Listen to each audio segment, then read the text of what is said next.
It was the winter of 1980. Mustafa Dada was just a 14-year-old boy studying at a madrasa in Mymensingh. One afternoon, he set out for home. When he reached the bus stand, he found no buses available. After waiting for about an hour and a half, a bus finally arrived, but it didn't leave immediately. It took another hour before it departed. Unlike today, there were no alternative means of transport back then. At that time, the present Dhaka-Mymensingh highway did not exist, and there was no road beyond Trishul. From Valuka, the vast Bawal forest, Sal forest, stretched all the way to Ghazipur.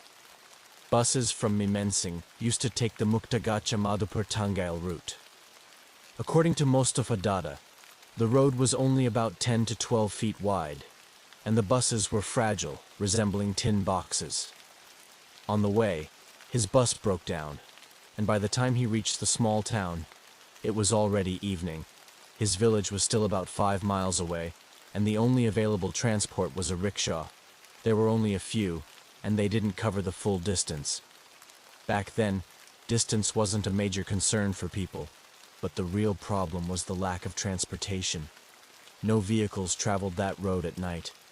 The darkness made the road frightening, with the fear of ghosts on one hand and the threat of robbers on the other. So, he waited for someone to accompany him. After the Isha prayer, he found a man who, fortunately, had a torchlight. After a brief introduction, they set off together. Nothing unusual happened while he was with that man. The man accompanied him to a certain distance before returning to his own house. Now, two fears haunted Mustafa Dada's mind. 1. The fear of ghosts. 2. The fear of robbers. He kept walking. The fields were open, as the almond rice harvest was over. The road was flanked by occasional dense bamboo groves, and there were a few graveyards along the way. The narrow dirt path was surrounded by eerie silence, with only fireflies flickering in the darkness, like tiny specks of light in the void. Mustafa Dada gathered his courage and moved forward. Suddenly, he heard an eerie rustling sound coming from the bamboo grove. He stopped in his tracks, feeling as if someone was following him. But when he turned around, he saw nothing, yet a strange, cold breeze sent chills down his spine. As he passed by the graveyard, he felt as though unseen eyes were watching him. Suddenly he heard a whisper, "Hey, stop!"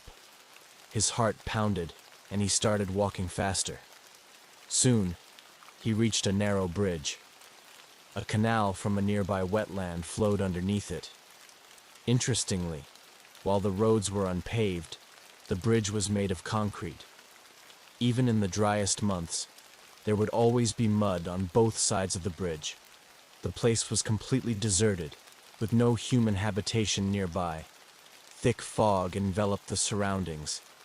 As he crossed the bridge, he suddenly noticed a white-cloaked figure standing motionless on the right side of the road, staring at him. Frozen with fear, Mustafa Dada stood still. The freezing cold of the night, combined with the eerie figure, made his entire body numb. The figure slowly started moving toward him. He could barely see its features, but it seemed to have no eyes, and its arms were unnaturally long. Overwhelmed with terror, he started running. He ran as fast as he could until he saw a house by the roadside. He banged on the door desperately. An old man came out, surprised to see him. Noticing the fear on Mustafa Dada's face, the man quickly let him inside. Shaking with fear, Mustafa Dada could hardly speak. After a while, the old man asked, "What happened, son?" Gathering himself, he replied, "There was something on the bridge, dressed in white. It was coming after me." The old man listened in silence. Then, after a pause, he said, "Many years ago, a beggar was murdered by robbers on that road. People say his spirit still roams there." After some time, the old man walked Mustafa Dada a short distance and then said, "I am an old man. I can't go too far. Be brave and walk the rest of the way." If you feel scared, keep reciting the name of Allah and any prayers you know. Even the old man seemed somewhat fearful. With fear still gripping his heart, Mustafa Dada resumed his journey. As he approached the bamboo grove again, he felt as if a gust of wind swept past him. Suddenly he saw a large shadow moving on the road ahead. He started running again. From behind he heard a voice calling out, "Hey, stop! Take me with you!" The cries of jackals, the howling of dogs, and a storm-like noise filled the air. Suddenly, he tripped over something and fell. That was the last thing he remembered before he lost consciousness. When he regained consciousness, he found himself lying in a house, surrounded by people. Someone asked him why he had collapsed on the road. He recounted the terrifying experiences he had gone through that night. One of the men said that he had seen Mustafa Dada lying unconscious by the roadside while going for the Fajr prayer. Recognizing him, he had carried him home. A few people from the village escorted him back to his house. His family members were shocked to see him arrive so early, as they had no idea he was coming that day. Unlike today, there were no mobile phones to inform them of his journey. After listening to his story, the elders in his family said, "The spirits of that bridge and graveyard scare anyone they find alone at night. You were lucky to have survived." They made him drink water infused with herbs and kachu leaves, and gave him a hot bath. The mosque's imam performed an exorcism ritual on him. Despite this, he remained bedridden with fever for 2 days. After that incident, Mustafa Dada never dared to take that road at night again. David never planned to return to his childhood home. After his parents died in a fire when he was 10, he had been sent to live with relatives. The house had been abandoned for years, left to rot at the edge of town. But now, as an adult, he had inherited it, and for some reason, he felt compelled to go back. The moment he stepped inside, the memories rushed in. The old wooden floors creaked beneath his feet.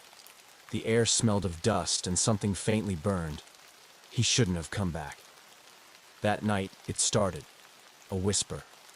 At first, he thought it was the wind. But then, he heard it again. "David." The voice was soft, almost familiar. He froze. His parents had died in this house. And now, someone was calling his name. Swallowing hard, he followed the voice. It led him to his old bedroom, the only room untouched by the fire. The door creaked open on its own. Inside, everything was as he remembered.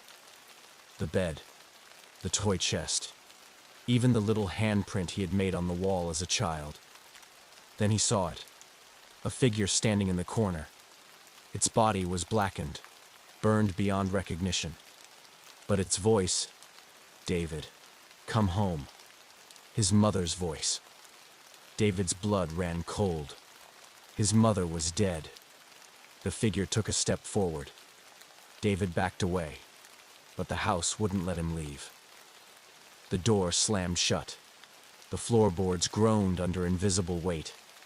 The whispering grew louder. Dozens of voices calling his name. "Come home, David." The walls darkened. Smoke curled from the ceiling. It was happening again. The fire.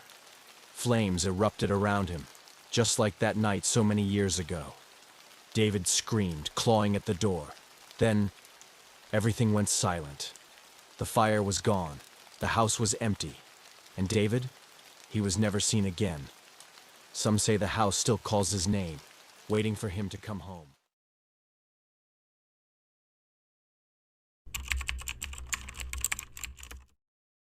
Ryan was a rideshare driver. He had picked up hundreds of passengers, some friendly, some quiet, some odd. But none of them ever made him feel afraid. Until that night. It was past midnight when he got a new ride request. The pickup location was on the outskirts of town, near an abandoned gas station. Ryan hesitated. It was an unusual spot, but he needed the money. When he arrived, a woman was already standing by the curb. She was wearing a long black coat, her hair falling over her face. She got in without a word. "Where to?" Ryan asked, checking the app. The destination was a cemetery. Ryan swallowed hard. "You visiting someone this late?" Silence. The woman just stared out the window. Something felt off. Her hands were too pale, too still. She wasn't even blinking. The longer Ryan drove, the heavier the air became. The car felt cold, like the temperature had dropped suddenly. Then, he noticed the smell. A faint, rotting odor. He glanced at the rearview mirror. The woman was sitting too still. His gut screamed at him to stop, but he was only a few minutes away. Finally, they reached the cemetery. The woman still hadn't spoken. Ryan cleared his throat. "We're here." She didn't move. "Ma'am?" Nothing. Slowly, Ryan turned to look at her. The seat was empty. His breath hitched. He hadn't heard the door open, hadn't seen her leave. But in the rearview mirror, she was still there. Her head slowly tilted, and in a hollow whisper she said, "I never left." Ryan's scream echoed through the empty cemetery. The next morning his car was found abandoned by the gates. Ryan was never seen again.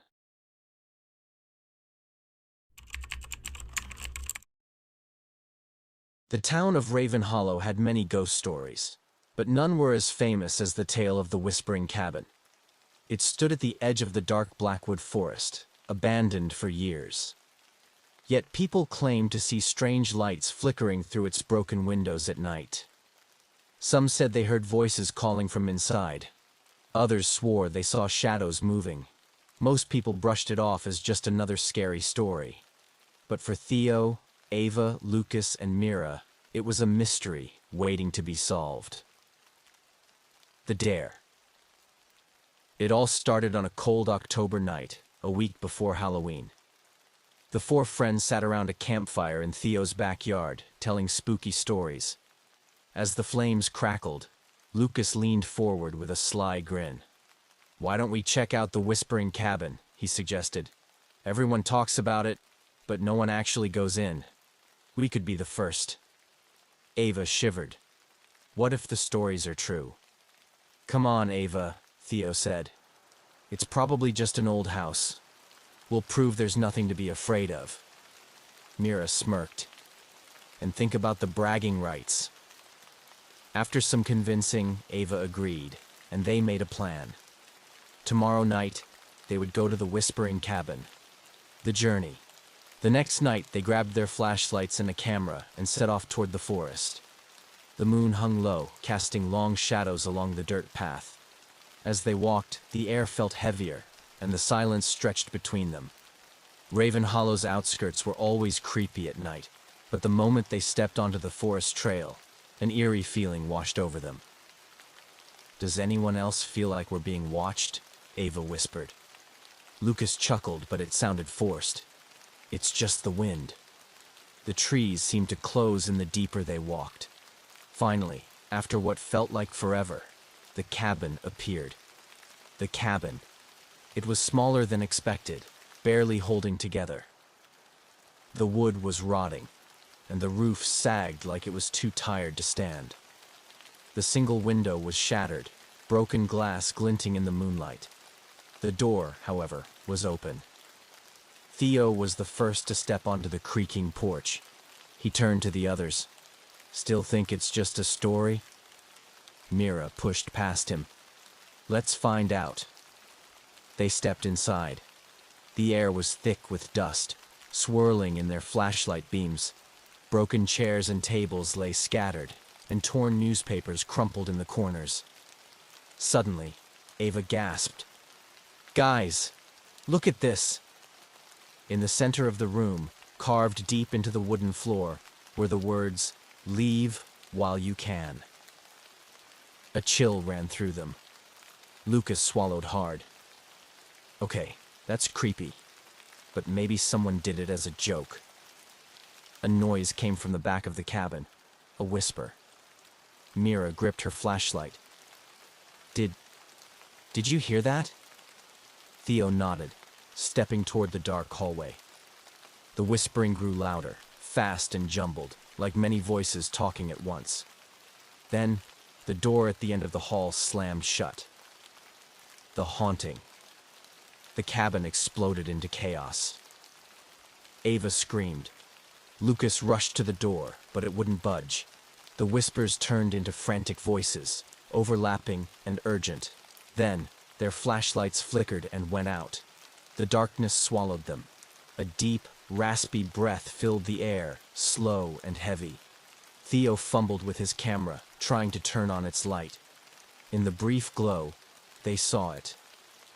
A figure stood in the hallway, tall and thin, its eyes empty and dark. Its mouth stretched wide, filled with jagged teeth. The whispers turned into a sharp, shrieking wail. Panic took over. Mira grabbed Ava's arm. "We have to get out!" With one final shove, Lucas forced the door open, and they stumbled into the night. They didn't stop running until they were far from the forest, breathless and shaking. The aftermath. The next day, they promised never to speak of what happened. But Theo had recorded something before they escaped. When they played the footage, most of it was static. Then, for a brief moment, the screen cleared. There it was, the figure, standing at the cabin doorway, watching them leave. And just before the screen went black, the whisper returned, clear this time.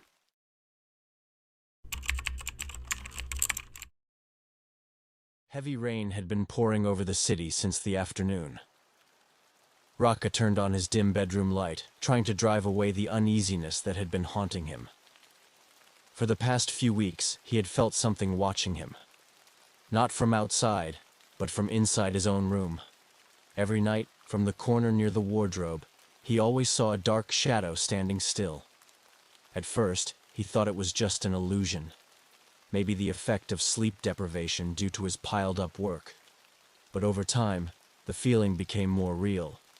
Raka could feel the eyes staring at him, the labored breathing, and the air around him turning suddenly cold. One night, he mustered the courage to record that corner of the room with his phone. He placed it on the table, facing directly at the wardrobe. He had no idea what he would see later, but he had to find out. In the morning, with his heart pounding, he played the recording. At first, nothing seemed unusual, but at the third minute, something began to move in the corner of the screen. The shadow appeared, slowly. Its figure was indistinct, tall, and its eyes seemed hollow. Then, exactly at the 5th minute, something incomprehensible happened. The figure turned its head, staring straight at the camera. "You see me, don't you?" A raspy voice echoed clearly. Raka fell off his chair. His phone slipped from his grasp, and the screen immediately went black. His heart pounded so hard it felt like it would burst from his chest. He gathered the courage to glance at the corner of the room. Empty.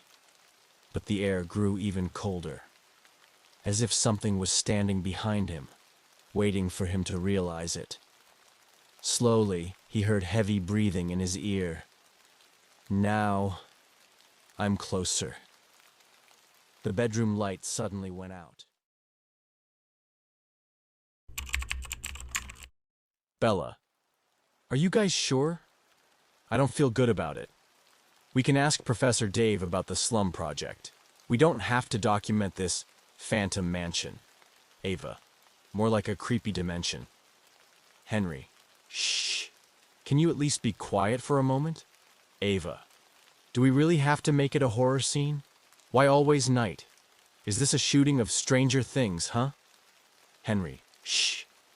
Owen, I already told you these girls are gonna screw this project. They're so annoying.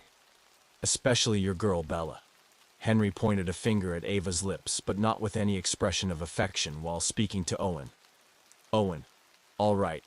Now on the count of 3. We're gonna crash the door. Bella. But, Owen. Owen. Bella, hold my hand. You're freaking out for no reason. This is to stand out in the project fair. We have to do something different from others. Guys, flashlights out. 3, 2, 1. They burst through the door, slamming their arms against it, and it cracked open while their flashlights turned off. Now, there were 4 of them, and darkness in that house. A complete silence. Ava, I'm gonna pee my pants. Let me turn on the flashlight. Henry, shh. At this point, all of the 4 were holding each other's hands. This mansion had rumors of something horrific happening every night, something that the neighbors wouldn't even talk about. Ava, Bella, Henry, and Owen chose the Haunted Mounted project from the many options posted by Professor Dave on the notice board. The boys, eager for adventure, were thrilled by the idea of exploring and documenting the mysteries of an old horror mansion. The girls, however, were far less enthusiastic about venturing into such a creepy and unsettling place. They stood side by side, gripping each other's hands tightly. The darkness enveloped them completely, and their voices barely rose above a whisper. They didn't dare turn on their flashlights yet, holding out for the perfect moment.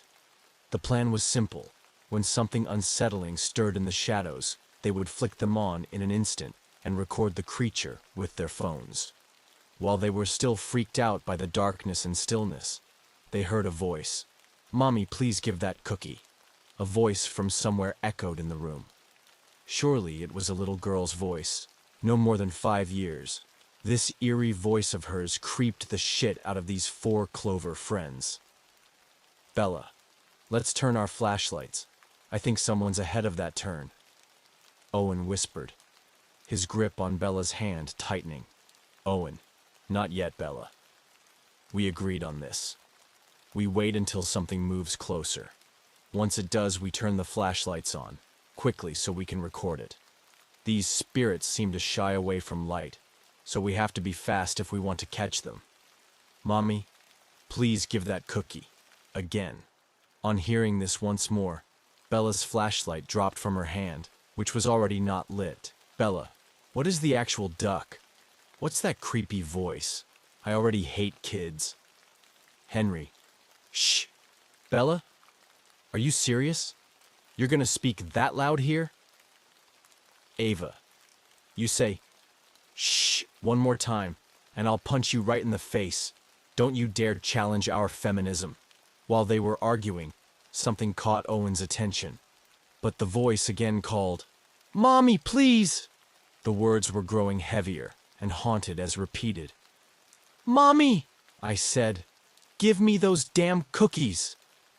This time it sounded like it was the voice of some deadly creature who would eat the scrap out of everyone, and everyone meant 4 Clover friends at that moment. Ava, "Duck, I'm getting out of this shit hole. Guys, I love my life and I haven't even been on a trip to Hogwarts." Henry, "Cut the crap, I think it's moving." Owen, "Can you hear the footsteps?" Owen, No, shit, duck." Bella, "What happened?" Owen, "Guys, my flashlight ain't working." Henry, "Pass me yours." Henry, "Duck, mine stopped working too." "What the heck?" Ava, "I can't see a thing. My flashlight has betrayed me too." Bella, "Guys, I think it's better to get out of this shit mansion." Henry, "I think you're right. Let's get out of here." Owen, "But where's the door? I can't see a thing. Those damn cookies." "Mom!" The voice became terrifying as hell, and footsteps felt closer. All of the 4 jinxed. "Shit!" Henry, "Let's not get freaked out and I'll tell y'all what to do." Ava, "I swear, if we don't get out of this shit now, I'm gonna eat you up, Henry." Bella, "We came straight in, so all we have to do is turn 180 degrees and the door will be right ahead." Owen, "Let's turn now." All 4 turned 180 degrees and suddenly, "AVA, ha ha ha ha ha, do you want cookies?" This time the words were the most deadly of all. Ava let out the loudest scream and suddenly fell. The silence of hers seemed like a dead body after that. Henry, Ava, get up." Bella, "Ava, what happened?" Ava. Owen, "Ava!" While they all were still figuring out what had happened to Ava, Henry didn't wait to stretch his arm in the dark in every possible angle, searching for Ava's body as she wasn't answering after her loudest scream. Owen. Henry, why did you leave my hand? Are you still near me? Stay close. Henry, this is scary. Where's Ava? Ava. Ava, can you hear me? Bella. Ava, is she unconscious on the floor? Ava, please answer us. Oh, God. Henry, why won't she answer? Owen, I don't know where she is. I can't feel her presence here. Not on the floor, too. Owen, guys. The flashlight. A light could be seen, a bit yellowish than a usual one. Owen pointed toward the flashlight on the floor that was actually dropped earlier by Bella. This eerie loneliness was scaring them all to death. At this point, it was just Bella, Owen, Henry, lost Ava, and that flashlight in the stillness of that mansion, or the creepy dimension, according to Bella. Although they had the courage to talk a lot even in this deadly situation, still, whenever they talked, it would be more of a whisper, a low-pitch, silence tone. Henry. Oh, finally some light. Let me go grab it, and then we'll look for Ava. Owen. But Henry. No. What if you vanish too like Ava? What will we do? Henry. Come on, man. We're already making her vanish already? She's here somewhere. Just let me go grab the flashlight. Bella. Henry. Owen's right. We should be more cautious onward. I have a solution. Grab Henry's hand and we'll go pick it up together. We can't afford losing each other. Henry. Why are you guys sounding like Ava's not here anymore? Watch out for what you're saying. Owen. Cut the crap. You took it the wrong way. Let's focus on the things that are more important, Ren. Bella. The truth is that, the situation we're in, we should think 1,000 times before taking a step further. Henry. All right, let's go. Bella. Since the flashlight appears to be in your direction, start moving and we'll follow you. Bella. Wait. I remember something. The rumor. Henry. Remember that old lady? The one we asked the address for this shit mansion? She said don't touch anything there, and we all ignored. But, as we were leaving her behind, I could hear her repeating words. Don't touch anything there. Don't touch anything there, Owen. What if Ava touched something and she's now unconscious? Or the evil spirit took her? Henry. No. No. No. I said she's here. It means she is. Stop talking rubbish, both of you. Henry wasn't a boy who would talk bitch with his friends. He has always been the funnier and the humble one. But this time when he said these words, he sounded rude and furious.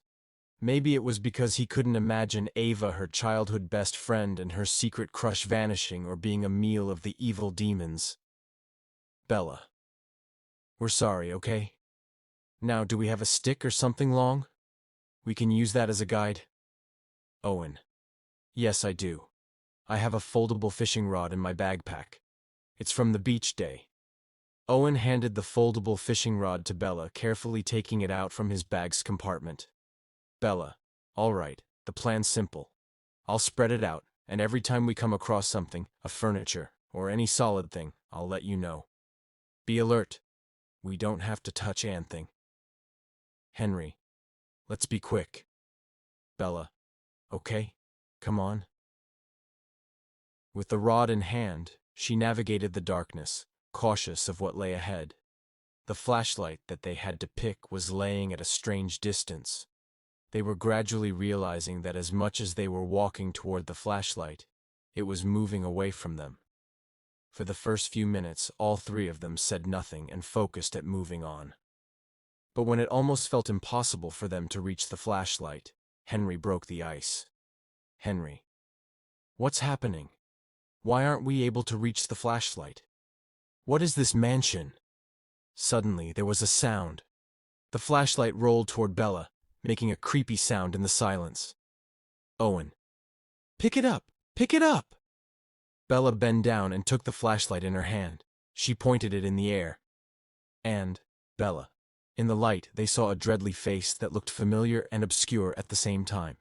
A face they never wished so see in such shape.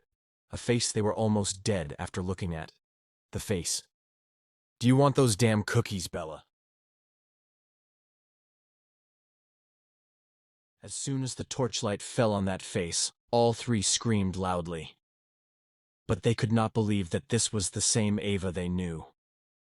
Half the flesh of Ava's neck was missing, and streams of blood were flowing from her neck. Blood was flowing from her dark eyes along with tears. Her mouth was dripping with blood. Her clothes which she had come wearing were not the same. She was wrapped in a shroud-like thing, which had become red with blood. A little girl was sitting on Ava's shoulders, and had packets of cookies in both her hands, and between her lips were still the pieces of flesh torn from Ava's neck, which she was chewing along with the cookies. Henry screamed loudly and pounced towards Ava, but Owen pulled him back. But suddenly, Ava and the girl sitting on his shoulders both disappeared. Henry. "Ava! This can't be possible. I don't want to lose you." "Ava, what happened to you?" "Owen, are you mad? She's just an illusion. She's definitely not Ava." "I'm sure, dude. She is not." "Bella, that was Ava. I saw her. I think Ava has been eaten by demons. Now it's our turn." "Henry, that face was Ava's, that scary girl sitting on her shoulder. Oh my God, Ava, I'm so worried about her." "Bella," putting her hand on Henry's shoulder, "don't worry. It was just an illusion. Maybe we misunderstood. Ava wasn't there." "Owen, I think we should try to find Ava quickly now. Then we'll leave this scary mansion without wasting a second."